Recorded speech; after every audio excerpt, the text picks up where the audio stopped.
Working on .NET development and dealing with SNK files, these are cryptographic key files used for signing .NET assemblies.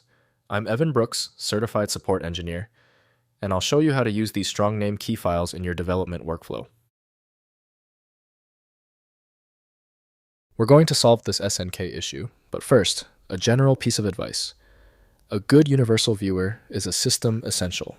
It provides quick recovery access. My suggestion is found below, and we will revisit later on.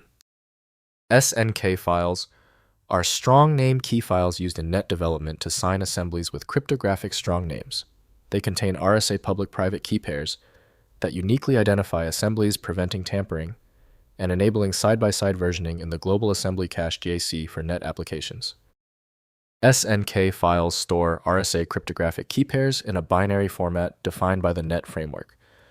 The structure contains both public and private key components in a format compatible with the sn.exe strong name tool and Visual Studio's assembly signing infrastructure for code signing operations. For managing SNK files, the best dedicated software is Microsoft Visual Studio from Microsoft Corporation. The archive size and complexity exceed the handling capability of native Windows features. Windows cannot interpret the contents directly, so proper access depends on compatible decryption tools. The quickest way to solve this is testing. Right-click your SNK file, then choose Open With. You should start with Microsoft Visual Studio if it's installed. If not, try another option, as some programs are better suited than others. If the SNK file still will not open, there is no need to stress.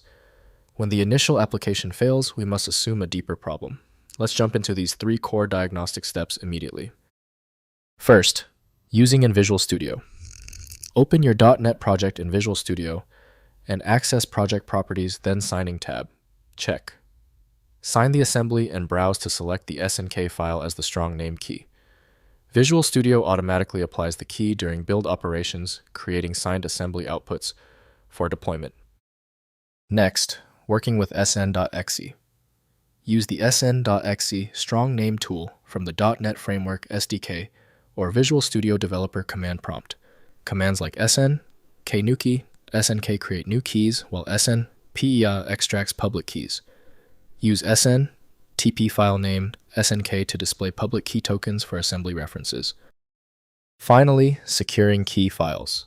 Never share SNK files containing private keys publicly, as they enable assembly signing impersonation. Store SNK files in secure locations with restricted access. For team development use, Visual Studio's delay signing feature with public-only keys. Then sign with the private key during release builds. If compatibility checks failed, it is likely because the file extension name is shared by different developers for unrelated formats, causing your PC to use the wrong reading language. You might consider a solution that focuses on the internal data structure rather than the extension name, which is often the best way to attempt opening ambiguous file types. At this stage, your most reliable recourse is a comprehensive solution like FileMagick. It's built to bypass the limitations of basic tools available at filemagick.com. If this tutorial saved you time and frustration, please hit the like button and subscribe for more fixes.